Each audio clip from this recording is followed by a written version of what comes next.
Vida V. Consultas, exames e medicamentos a preços acessíveis.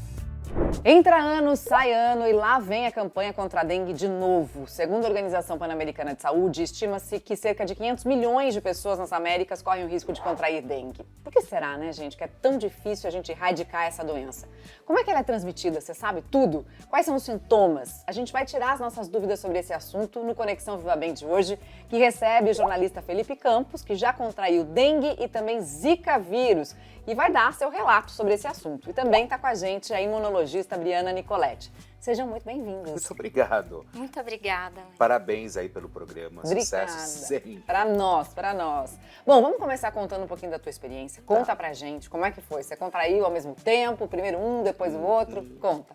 Ó, na verdade, em 2014, eu contraí dengue. É muito engraçado isso, porque os diagnósticos, eles são esquisitos, né? Então, eles sempre trabalham com a questão da suposição, enfim, né? Nunca faz um exame rápido, porque você, em pronto-socorro, não faz exame de dengue nem de zika, né? E aí, quando foi em 2014, eu cheguei e saí de lá com um diagnóstico de salmonela. Você estava sentindo o quê? Eu tava com tontura, vômito, febre, né? Dor de cabeça tinha? Dor de cabeça, mas eu ainda não tinha o vermelhidão no corpo. Tinha dor atrás dos olhos? Sim. Até então, salmonela, eu tinha comido meio uma coisa estranha, o médico falou, vai pra casa salmonela. 3 dias depois eu tava com o meu corpo parecendo um pimentão, sabe, assim, vermelho. Quer dizer assim, que você teve a forma vermelho. grávida dengue, Não, então. sim. Aí voltei pro hospital, aí foi diagnosticado que realmente era dengue, internaram, fizeram o exame, ok, deu tudo certo, fiquei ótimo, né? 2016, fui pro Recife para fazer uma matéria, que eu estava fazendo várias matérias sobre zika. Chegou lá no Recife e fui contaminado com zika vírus, que lá estava o surto no Brasil, enfim, estava aquela loucura toda. Quando eu cheguei em São Paulo, que eu saí do Recife e vim já com febre, já mal, e eu saí de lá justamente por causa disso, ainda não tinha os testes de zika, ainda estava naquela fase muito embrionária, que você não tinha diagnóstico, você não tinha absolutamente nada. E aí eu fui para o pronto-socorro, quando cheguei inclusive num hospital aqui em São Paulo incrível, o médico falou, olha, vai para casa, né? Não tem muito o que a gente fazer, tem que tratar só com paracetamol por causa da febre, enfim, tal. E ok.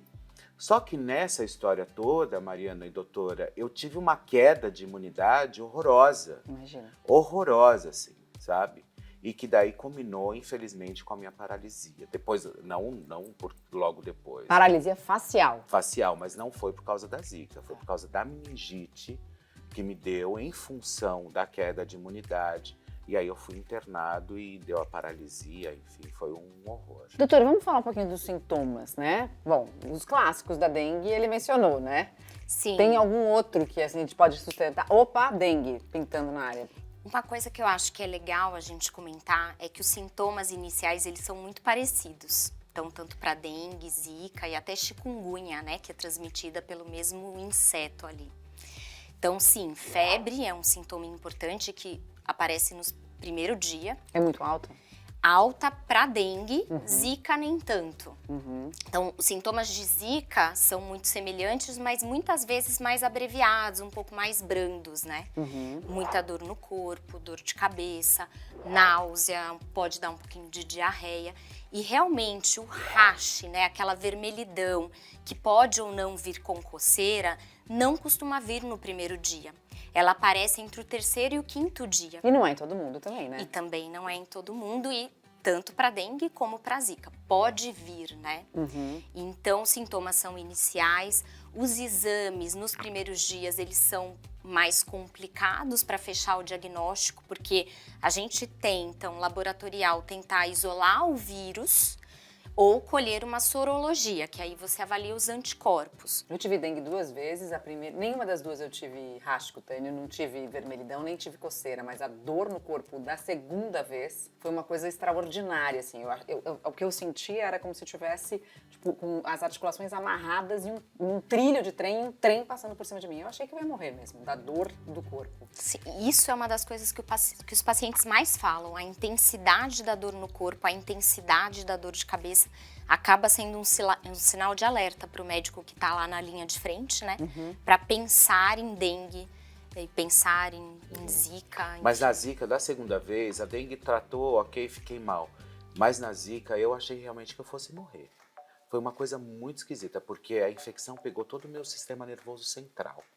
Então, eu fiquei completamente sem direção. Foi muito ruim o que eu passei, sabe, em relação a isso. Zika, ela pode ter manifestações muito leves e passar até desapercebida, né? Que é muito sério isso também, né? Principalmente para as grávidas, depois a gente vai comentar sobre isso. Mas quando ela tem as manifestações mais graves, ela tem esse neurotropismo e tem esse impacto importante na nossa imunidade. Então, realmente são quadros muito intensos, muito inflamatórios e que podem trazer algumas consequências. Explica neurotropismo de uma maneira que as pessoas consigam entender o que é. Ele é um vírus que, na verdade, ele tem uma tendência a querer ir para a célula nervosa, né, neurológica. Então, tanto dos nervos, como passar a barreira hematoencefálica, que a gente fala, e o próprio Zika, ele pode trazer um quadro de meningite, ou ele pode formar imunocomplexo, então os anticorpos que você forma, eles se conectam com os fragmentos de vírus e isso pode trazer uma vasculite com manifestações neurológicas também. Vamos ver o que foi notícia sobre esses assuntos recentemente, especificamente sobre dengue, porque é o seguinte, no Brasil, né, foram registradas 504 mortes por dengue entre 1º de janeiro a 4 de junho desse ano. É bastante coisa, é o dobro de mortes notificadas em todo o ano passado. Vocês acham que esse aumento tem alguma relação com o retorno das atividades pós-pandemia? E no ano passado, por exemplo, com uma reclusão maior, a gente teve menos contaminação? A gente pode dizer isso? Eu acho que as pessoas, durante a pandemia, elas cuidavam mais de casa, né? Então, se você estava em casa, então eu acho que você tinha mais essa conduta, realmente, de cuidar mais do seu ambiente, né? Eu sou casado com um arquiteto, por exemplo. Então, minha casa ela é detetizada todos os anos, inclusive telhado, para que se cai, remédio é colocado. Meu companheiro tem horror de pratinho em vaso e essas histórias, sabe? Que eu acho que não combina nada e também, além de ficar cafona, né? Então, assim, já que não combina com a dengue, fica feio, para que você vai ter pratinho embaixo de vaso, né? Joga fora, tá tudo certo. Eu acredito muito nessa questão, sabe? Que quando você fica recluso dentro da sua casa durante esse processo de lockdown, você começa a ambientar muito mais a sua casa e você começa a restringir essa possibilidade realmente do próprio Aedes aegypti, do mosquito, seja quem for, né, adentrar dentro do seu ambiente. Mas a gente sabe que não é assim, né? Infelizmente, o que eu faço não é o que o meu vizinho faz, não é o que o outro faz. Mari, eu acho que o que foi que aconteceu, que esse ano a gente teve esse boom de dengue, foi que a gente teve um momento de muita chuva no final do ano e no começo do ano. E também durante o Covid, eu acho que as ações, até governamentais, né, de ir nas casas, passar o inseticida, fazer as orientações de não deixar água parada, né, porque a gente sabe que dengue tem muito de saneamento básico e essa educação e orientação. E isso é feita de forma constante, mas com o Covid as pessoas não estavam entrando na casa das outras pessoas. Então teve um momento que se perdeu um pouco esse contato e essa orientação. E esse período de chuva é importante, que acaba acumulando mais água também. Não, e o nosso foco ficou para a Covid, pra né? COVID. Não tem jeito. A gente, às vezes, concentra a informação num determinado assunto e esquece dos outros que são também muito relevantes, né? Agora, o Felipe falou de coceira na pele. Pode ser um sintoma das duas doenças, dengue e zika? Sim, das duas doenças, um pouco mais tardio, então entre 3 a 5 dias, né? A intensidade varia foi justamente realmente. isso, foi mais ou menos Uns 3 dias, você não, falou? acho que foi um pouquinho mais, uns 7 dias, assim. Sim. Mas foi quando começou. É intenso, costuma durar uma semana, mas passa sozinho. Mas o que a gente pode fazer é dar sintomáticos. Então, antialérgico, passar algum creme com uma ação calmante na pele, né? Porque a coceira é feia. Você chega a achar que você tem sarna. Porque se você já não tem diagnóstico, de repente você começa com uma coceira horrorosa pelo corpo. Você fala, gente, o que é afinal? Não, e que eu coceira é tenho? muito chato, né? Não, Porque você começa mas- e não para nunca mais. Desculpa, não é coceirinha. É. Não é uma história assim, ai, deu uma coçadinha aqui, tá tudo bem. Não, é coceira mesmo. De você esfregar as costas na parede, como eu disse. Desesperador, né? Desesperador. É. Agora, tem uma outra notícia de um estudo que apontou a autoeficácia da vacina do Butantan contra a dengue. Existe, então, essa possibilidade real de que a vacina possa controlar novos surtos da doença? Sim, eu acho que a vacina vai vir para ajudar muito. Ela tem uma previsão de terminar todos os estudos e estar no mercado em 2024. E pelos estudos que estão caminhando aí, parece que ela tem um perfil muito bom para diminuir de forma consistente a doença. E diferente de uma vacina anterior que a gente tinha, que você só pode tomar se já teve dengue anteriormente, ela pode ser aplicada para quem já teve, para quem nunca teve contato, então é algo que vai ser muito bom para a gente e com muita coisa a acrescentar, né? Mas erradicar, eu não acredito muito, viu, Mariana? Eu acho que diminuir bastante, mas erradicar... Essa questão da dipirona e do paracetamol, né, que eu acho que é um detalhe muito importante. Por que que não pode, né? E se a pessoa não sabe do diagnóstico, Sim. que ela está com dengue, né, com esse monte de virose que a gente está vivendo hoje, se toma dipirona, o que acontece? Na verdade é assim, o dengue, o que ele faz é diminuir plaquetas, né? Independente de ser forma hemorrágica ou não, uma coisa muito característica no hemograma é diminuir as nossas plaquetas e tem tendências a sangramento. E aí o que acontece? A dipirona e os anti-inflamatórios todos, eles atrapalham essa questão de coagulação e aumentam uma tendência de sangramento. A dipirona a gente usa como analgésico, mas na verdade ela faz parte desse grupo dos anti-inflamatórios. Que diz aquele popular na fina sangue, né? Isso, exatamente. Então, numa suspeita de febre, sem um diagnóstico, a melhor atitude é tomar paracetamol. Porque no caso da dipirona a gente pode favorecer uma dengue hemorrágica. Exato.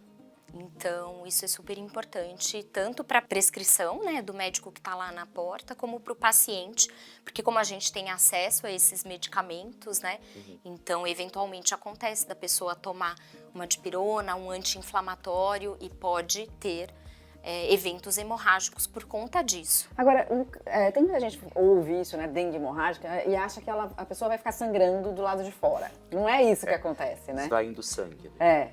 Então, na dengue hemorrágica, o que acontece, na maioria dos quadros, é que altera essa questão da plaqueta e dos fatores de coagulação, mas as manifestações costumam ser de sangramento gengival, sangramento nasal e situações internas hemorrágicas, né? Então, é super importante Os órgãos, é isso? Isso. Tá. Pode acontecer de ter eventos internos. Mas então você pode ter uma dengue hemorrágica sem, inclusive, ter sangramento no nariz e na boca. Você não tá vendo sangue. É mais difícil. mais difícil? O sangramento nasal e a gengiva, acho que é uma questão que aparece frequente como um sinal de alerta Tá. para você voltar ao médico e avaliar o que está acontecendo, né? Muitas vezes, num quadro de dengue, a pessoa vai no primeiro dia de febre, existe um diagnóstico suspeito, a orientação é repouso, hidratação, tomar um paracetamol se eventualmente precisar, mas se na evolução aí da doença e dos sintomas ela percebe coisas diferentes, é super importante que ela seja reavaliada. Quando você foi pra lá cobrir essa história da Zika, eu me lembro muito dessa fase porque eu tava apresentando um programa de saúde, né? E grávida. E aí tinha todo aquele negócio sobre a Zika e a contaminação das grávidas e o risco do bebê. Então eu fiquei em pânico, eu passava repelente o dia inteiro. Você tomou cuidados quando porque você foi pro epicentro do negócio? Não, né? assim, eu fui para um bairro que eu lembro até hoje chamado Embuia,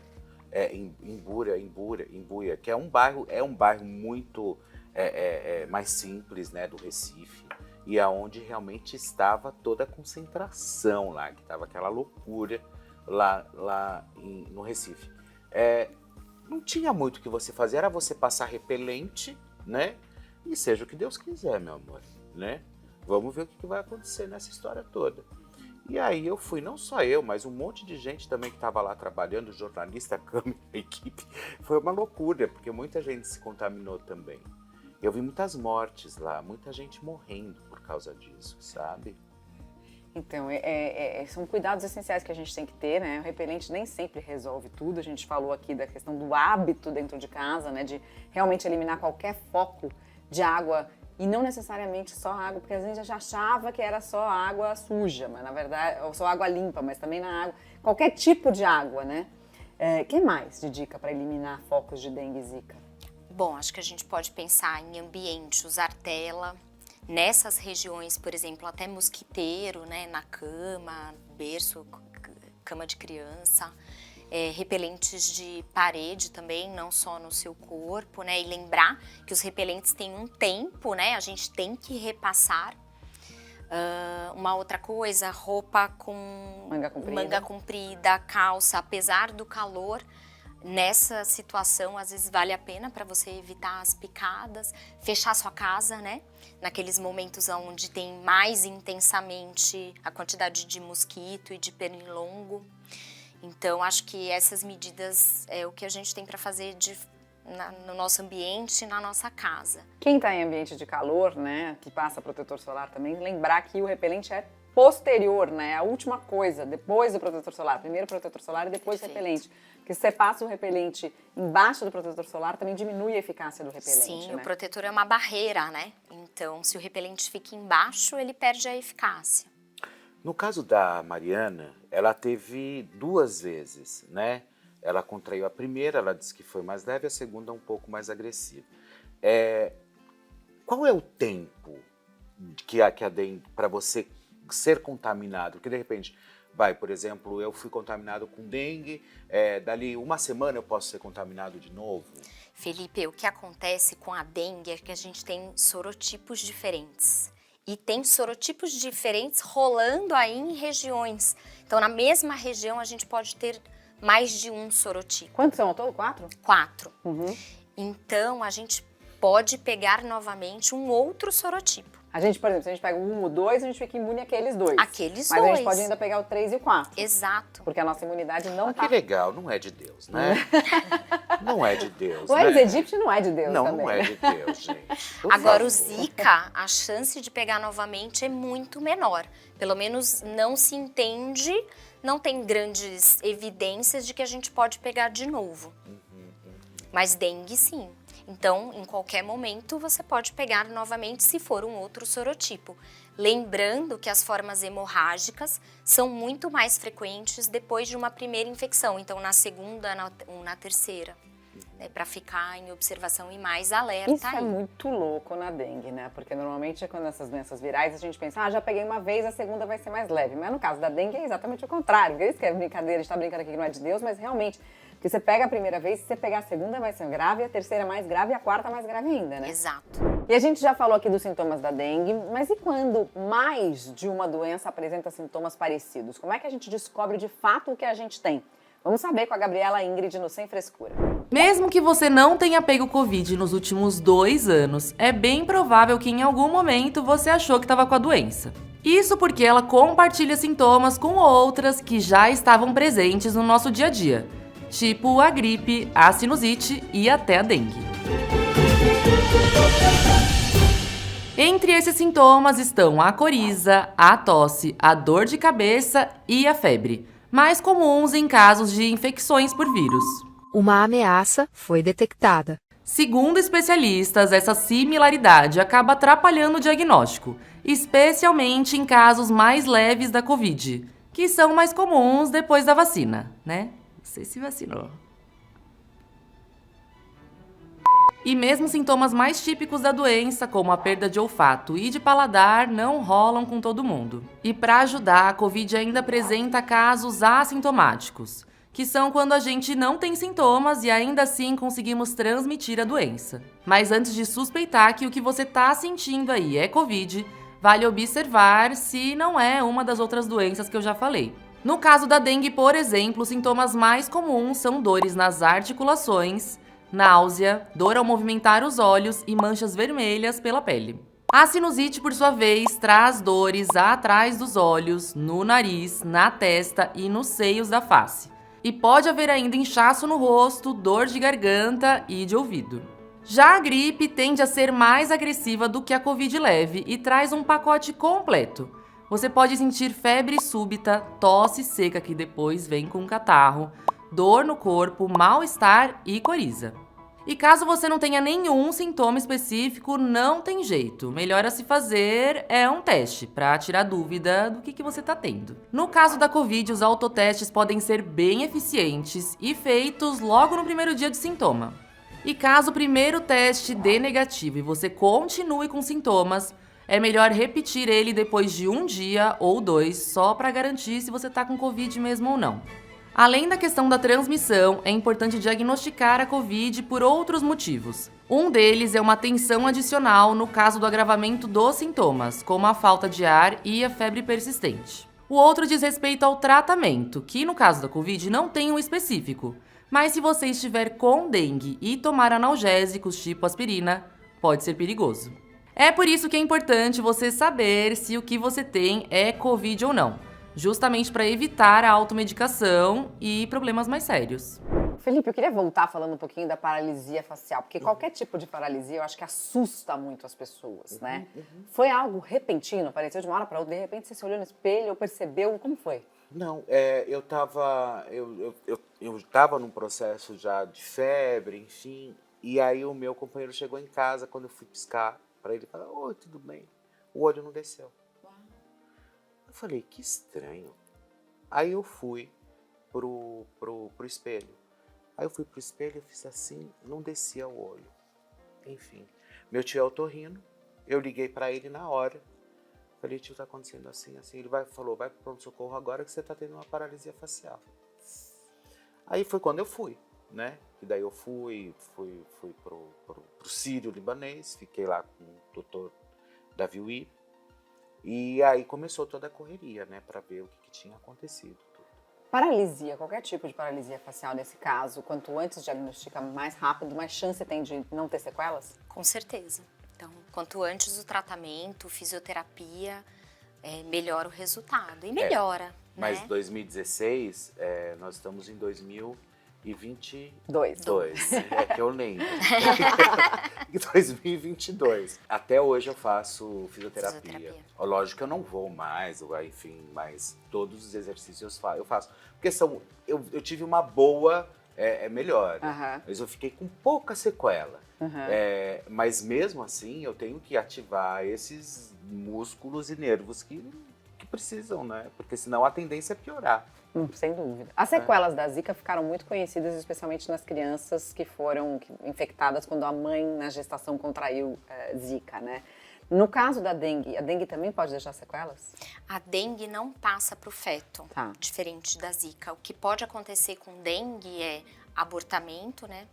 E prematuridade, então partos serem prematuros. Mas numa pessoa que não está grávida, a dengue pode deixar sequelas?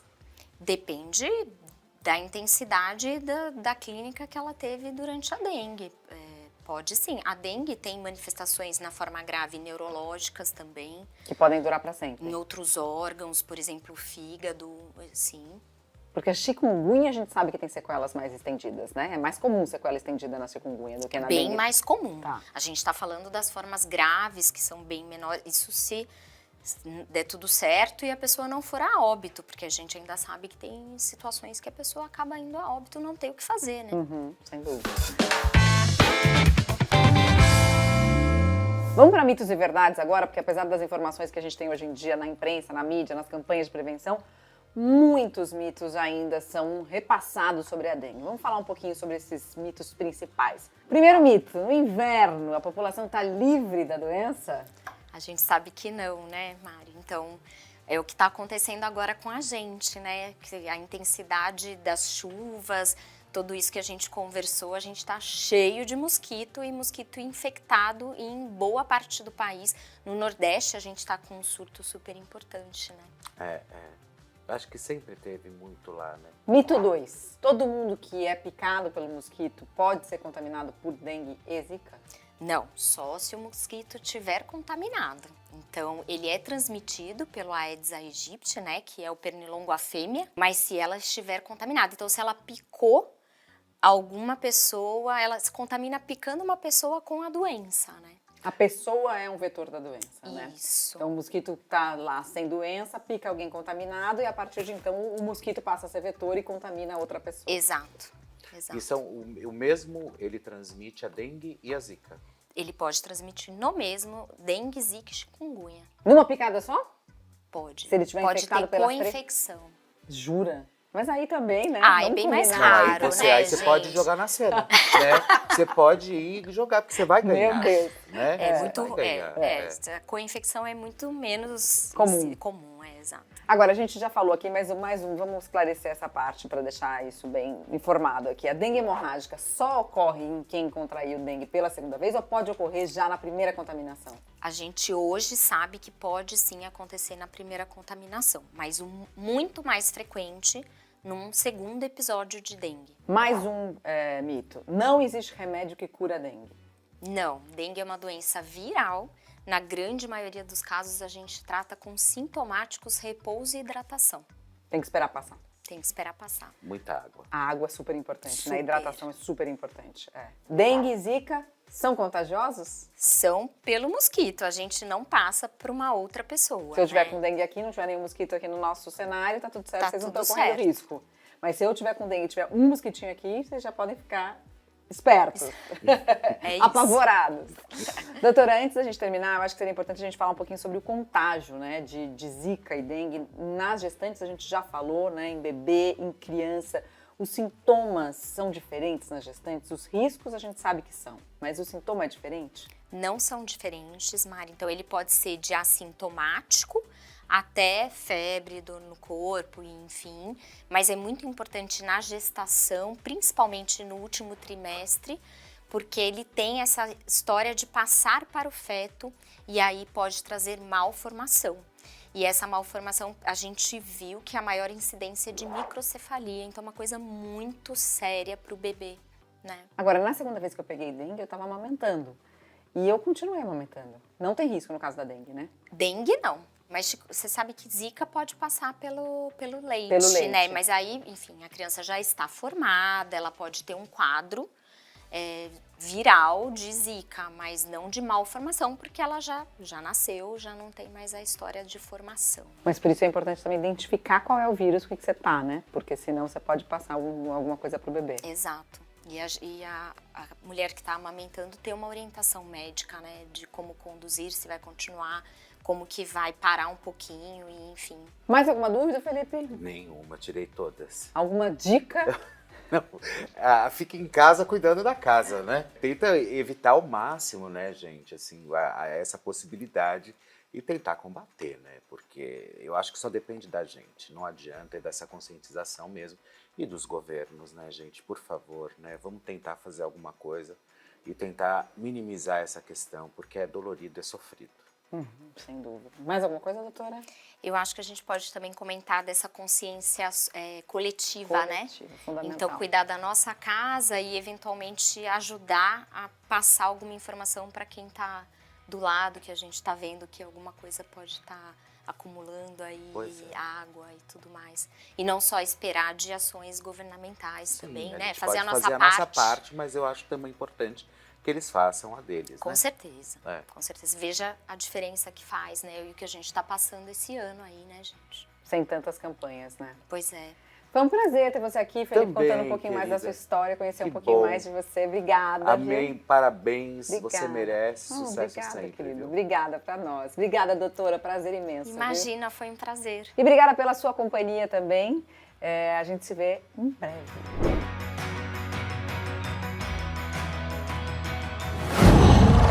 Qual?